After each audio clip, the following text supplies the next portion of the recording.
Στο διάδρομο 1 λοιπόν με το νούμερο 27, άτομο πλάσιο Νικηφόρος, με ένα Golf 2 Turbo και τίποτα ακριβώς με το νούμερο 48, ο κ. Ιωαννίδης Δημήτριος, με ένα Seat Leon 20 μετά. Το ξέρεις, στην πρώτη σκάλα από το συνακίνητο.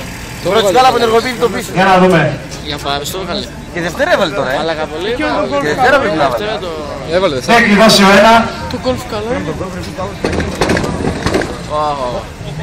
Έχει κλειδώσει το 2.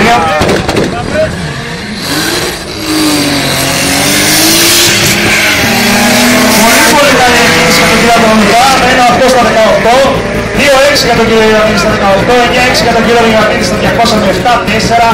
Τερματίζει ο κύριος Αντωνικάς με 11-4 και 203, ενώ ο κύριος Ιωαννίδης κάνει 14-5 με 162 χιλιόμετρα.